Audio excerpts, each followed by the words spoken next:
Hi, my name is Ola Brown, and I'm going to be answering a question that I asked myself 10 years ago.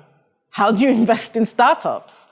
And in this lecture, I'll be talking a bit about me and my history of investing in startups, an overview of what startups are, key features and characteristics of startups, the role of startups in the economy, 5 reasons why people invest in startups, and a bit about portfolio management as well. So, about me. I started life actually as a medical doctor working on the wards of the NHS in the UK. And I quickly realized that if I wanted to make impact across Africa, then I couldn't make it from the UK. And I probably wouldn't make the kind of impact that I wanted to make if I was staying in England and treating patients one by one. So I decided to start a company which became one of the leading emergency services companies in Africa.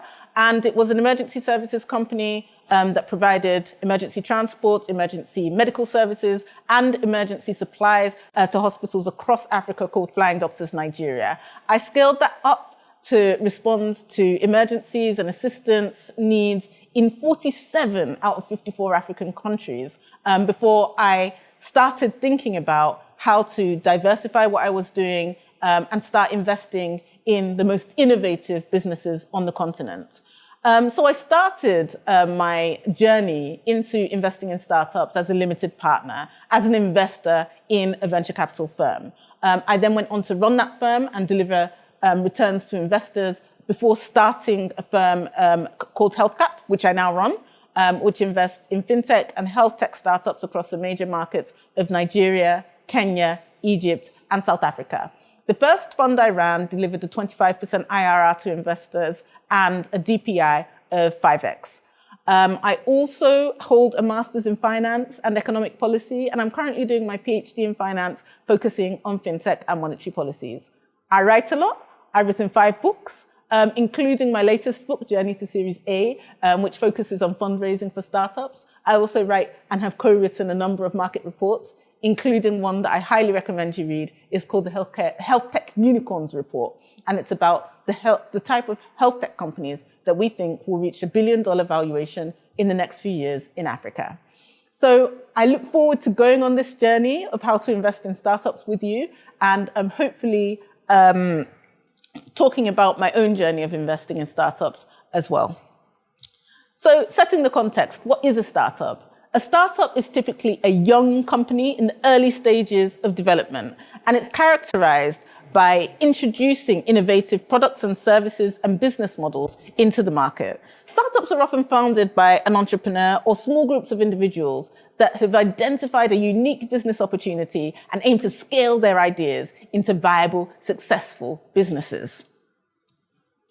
Now, what are the characteristics of startups? I'm going to talk about 4 characteristics of startups: their growth potential, high risk, scale, and innovation. So in terms of growth potential, startups have high growth aspirations and seek to rapidly expand their customer bases, revenue, and market presence. They often pursue funding from venture capitalists to enable them to fuel their growth plans. There's risk and uncertainty in startups because they haven't quite found product market fit. So they normally experiment and iterate and adapt to find a scalable business model. A key feature of startups is their scalability. So I often use the example of a textile factory. If a textile factory wanted to serve 10 million more customers, they'd probably have to build 5 other factories. But if Microsoft Word, which is a piece of software on your laptop, wanted to serve 10 million more customers, then they probably wouldn't really have to do that much more than they're doing now or invest that much more.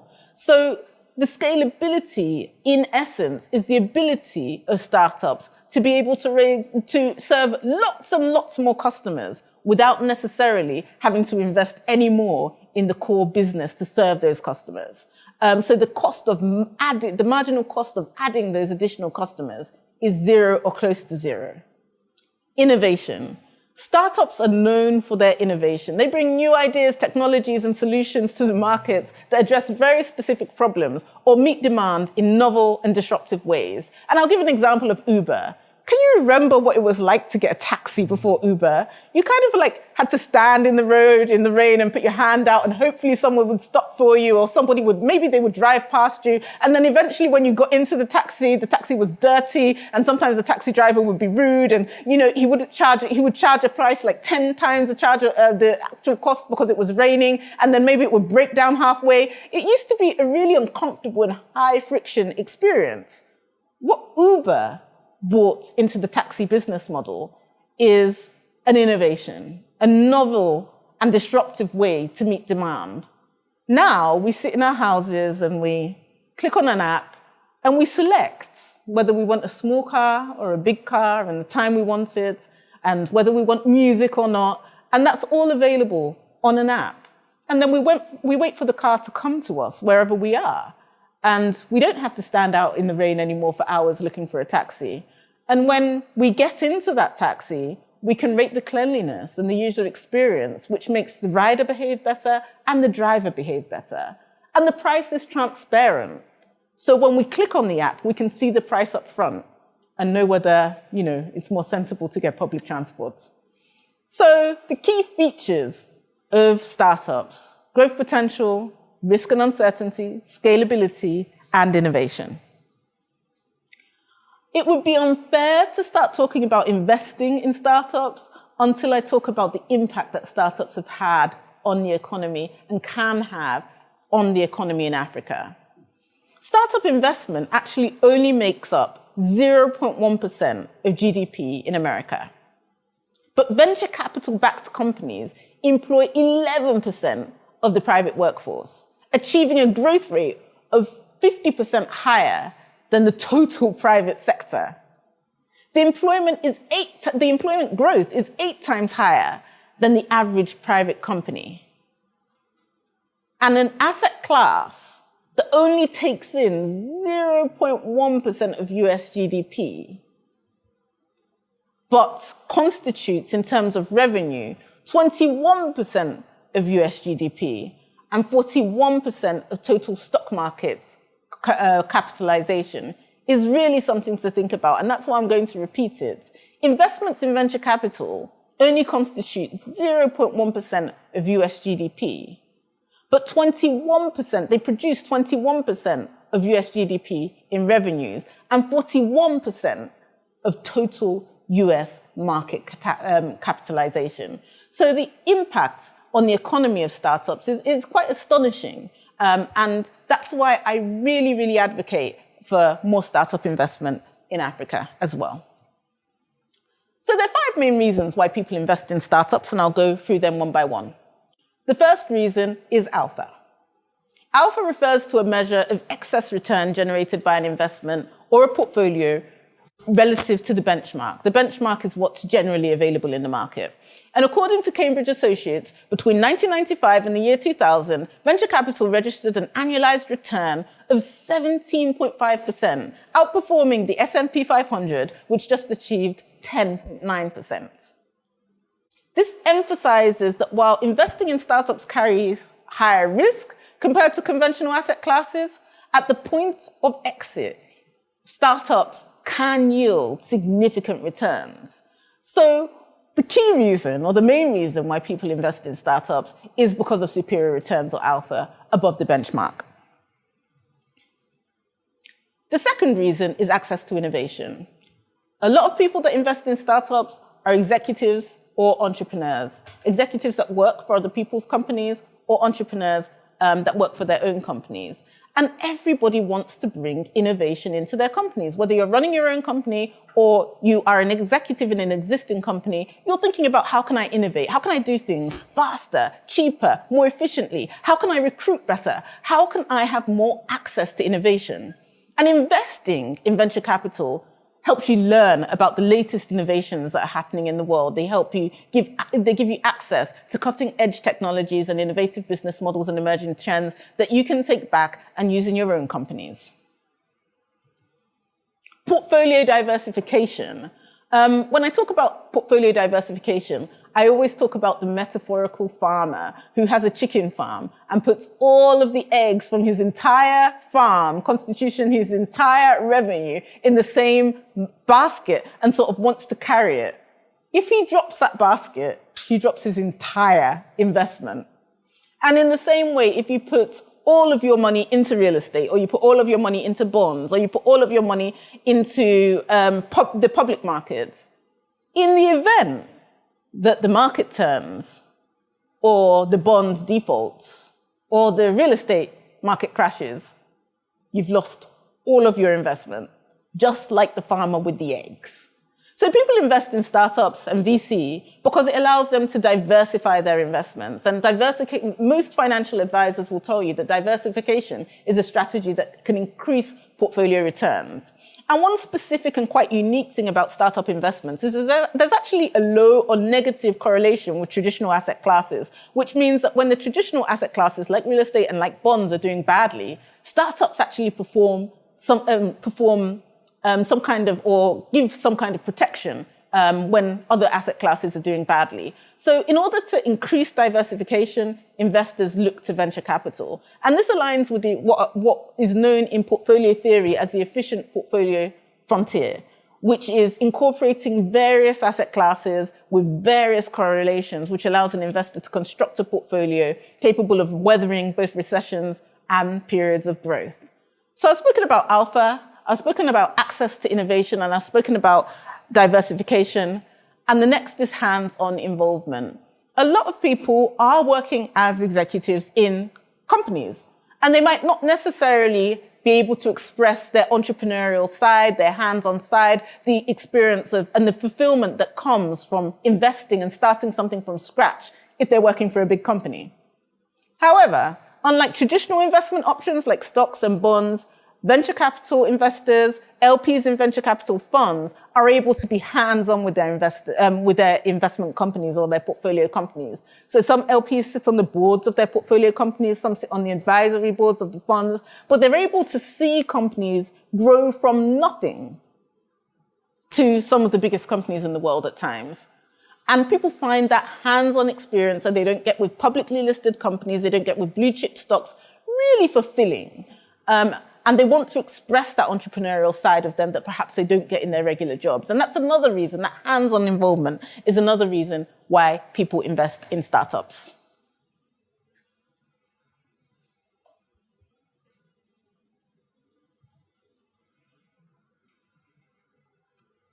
So I'm going to now move on to talk about how to approach investments and how to incorporate investment in startups into your portfolio.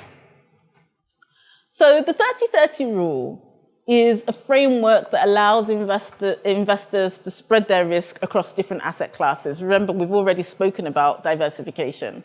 And the 30-30 rule suggests that you put 30% of your money in stocks, 30% of your money in bonds, and 30% of your money in cash and cash equivalents. Now, I'm not a financial advisor, and before you start constructing your portfolio, you should speak to your regulated financial advisor. What this is an educational talk that can open your mind, or aims to open your mind up to the various asset classes available and how to incorporate venture capital into them.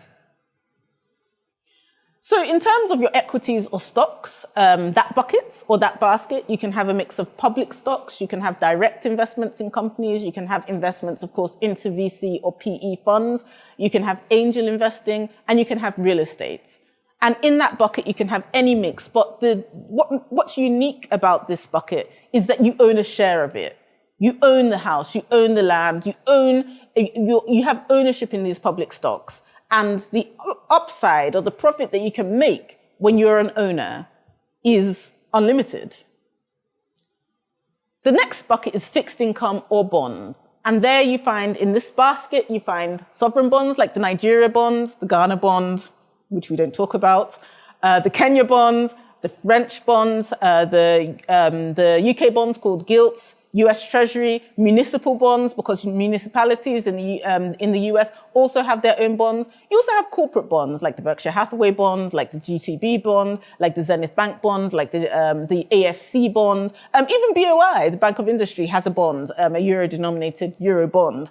And all of these bonds have a fixed coupon. So your return on these bonds is actually fixed. And that's why it's called fixed income. And then the third bucket is cash and cash equivalents. So the money in your savings accounts, for instance, your certificates of deposit, your cash in foreign currencies in your domiciliary accounts. These are all cash and cash equivalents. And remember, on the last slide, the 30-30-30 rule says that you should have 30% of your money in equities, 30% of your money in fixed income, and 30% of your money in cash. But obviously, depending on your risk appetite and depending on your expertise, that kind of sort of differs. But because we're talking about how to invest in startups, all your startup investments will fall into, unless you're doing debt, most of your startup investments or most startup investments around the world fall into this equity bucket, whether you're either directly investing in the startups or you're investing through a VC or a PE firm. So when you compare equity to bonds, I've done a bit of that already, what's the comparison? So for an equity investment, there is virtually unlimited upside, particularly if you're investing in an early stage company. You've bought the shares and you don't know how well the company is going to do. So it could become $1 billion company. It could become a multi-billion dollar company. You don't know. You're an owner. You have ownership over it and you are a part of that company. You own a share in that company. Whereas in a bond, you don't own any shares. You've given the company a loan, exactly how you borrow your friend money, and they're expected to return it at a particular percentage.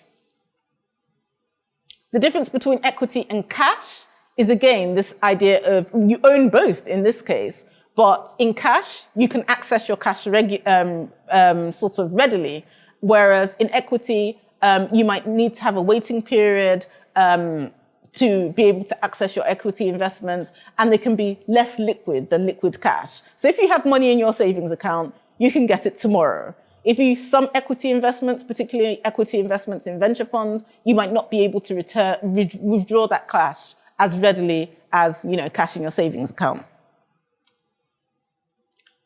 Now, a bond and cash. So a bond is a fixed income agreement. You have a fixed amount of money. You don't have that unlimited upside that I spoke about in equities. You've agreed with the person that you've lent the money to that they're going to return the money at a particular interest rate. And again, the same thing as I said at cash on the last slide. Cash is your cash. You've not made any agreement. It's in your account. Your agreement is with your bank. And unless the bank fails, you should be able to take that money out anytime you want. So how the 30-30-30 rule applies to high net worth individuals, or how HNIs invest in venture capital, invest in startups. Sometimes they do direct investments. And a direct investment means you meet somebody that you really like and you want to invest cash in their company. Now, the difficulty with this is that all the due diligence, all of the sort of documentation, all of the legal documentation, that one person has to do themselves by themselves. They could bring on advisors if it's a particularly large investment, but if it's an early stage investment, it's usually a lot of work for potentially a small amount of money. That's why some of these HNIs join investor collectives or syndicates, where they have deals that these syndicates have a large number of deals that they look at. They're usually a bit more organized than a single angel investor in terms of seeing those deals. They bring those deals together. They do a lot of the due diligence. They take on the legal cost so that the individual investor can just sort of sit back, get the deal, get the investment memo and all the details about the deal, and then choose to invest if they want to. The next stage is actually becoming a limited partner in a fund. That means that you give a fixed amount of money and you invest it in a fund. And the fund will usually invest in anything from 10 to even right up to over 150 startups on behalf of that investor. So even though the LP or the investor may be part of an advisory board or might be part of an LPAC, might be part of course, invited to the shareholder meeting, may sit on a few boards of the companies perhaps, they're not involved in the day-to-day management. Everything is outsourced to the venture fund. So it's a way of getting venture exposure without having to deal with the burden of looking at individual deals, looking at a huge number of deals. At the beginning, I think I said that our venture fund looks at over 1,000 deals per year. And speaks to over 1,000 founders per year. So imagine an individual trying to do that with all the other work that they have to do. So investing in a venture fund allows those investors to get venture exposure without necessarily having to do all the background work, all the due diligence, all the investment memo writing, all the legal documentation for investing in a company, and then all the subsequent portfolio management when you're helping that company to scale on a day-by-day basis and giving advice and finding talents, finding business, contributing to strategy, etc. So it allows these people to get venture-level returns without having to do that huge mountain of work, which is outsourced to the GP or GPs like me that run the firm. How the 30-30-30 rule applies to family offices. So a family office is a private wealth management organization that provides financial services and support to high net worth individuals. So I'll give an example of a Nigerian billionaire like Mike Adenuga, for instance. He owns one of the largest telecommunications companies in the country, Glo. Glo isn't his family office. When he gets money out of Glo every year in dividends, he would put that in an organization that manages his own personal wealth, and that is known as his family office. Now, family offices can manage billions and billions of dollars because these people are extremely wealthy. So unlike individuals, normal individuals that sort of can manage their money, in fact, for most people in the world, they don't need an organization to manage their money. They collect their salary, they spend most of it, and the next month they're looking for the next salary. These people have massive amounts of wealth to manage, and they need to create a separate separate organization with separate staff to manage their family wealth. So some family offices have 30, 40, 50 employees, all managing the money of one person. So the family office distributes usually most of its assets into equities, whether that's on the public stock exchange.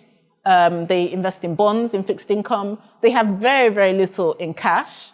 They invest in real estate. They invest in private credit. But they also invest in venture funds. And again, if you think back to the reasons why people invest in venture funds, we spoke about those reasons: hands-on involvement, alpha returns above benchmark returns, access to innovation. So they can invest in venture funds as a way of diversifying across their portfolio. Remember what I said about not putting all of your eggs into one basket. And sometimes they make direct investments as well. So sometimes they like companies, they think this company has a lot of potential, and they decide, because they have 30 or 40 staff, to do the deal themselves and do the deal directly and invest directly into the company. And sometimes they have a hybrid strategy. Sometimes they'll invest in very early stage VC companies.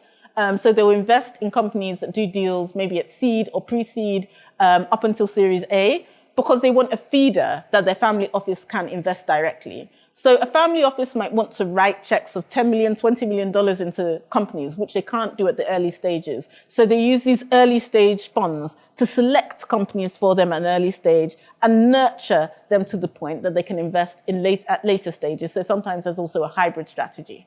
So I've spoken about how to invest for family offices and for HNIs. And I'm going to conclude with some thoughts on portfolio management. So there's three things I thought were really important for anybody thinking about managing their portfolio and investing in startups to understand. One is the efficient portfolio frontier. So the efficient frontier is a set of optimal portfolios that offer the highest expected return for a defined level of risk, or for the lowest risk for a given level of expected return. So a key aspect of this theory is diversification, positing, of course, like I said, that diversification helps to reduce the risk of individual assets, putting your eggs in all in one basket. The second is probably the most important, which is understanding the capital asset pricing model.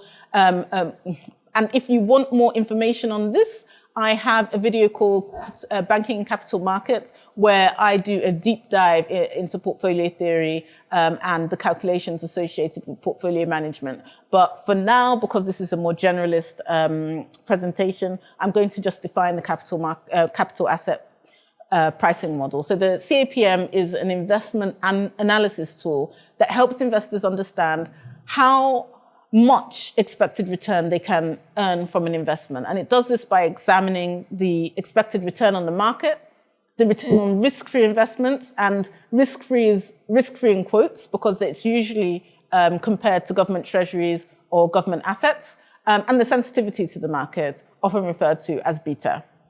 And the third concept that I'm going to try and explain to you about portfolio management is the Sharpe ratio. And the Sharpe ratio is a tool that helps investors determine if an investment is good or not, basically.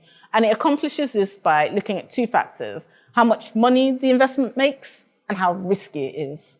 And the Sharpe ratio conveys the idea that while making money is important, taking excessive risk to earn that money may not be a wise decision. So 2 things to internalize when you're thinking about investing in startups and thinking about constructing your personal portfolio as a family office, as a HNI, or as an individual: efficient portfolio frontier, capital asset pricing model, and the Sharpe ratio. Conclusion. I hope I've given you an overview of the venture capital market and how to invest in startups, and hopefully improved your knowledge about investing in early stage companies, venture firms, and the portfolio, and generally how they fit, these investments fit into a more traditional portfolio with traditional assets. I look forward to sharing more with you, and thank you for listening. If you're a family office looking to invest, our email is investor.relations@healthcap.co. And for more information about our syndicate, you can email syndicate@healthcap.co as well. Thank you for listening.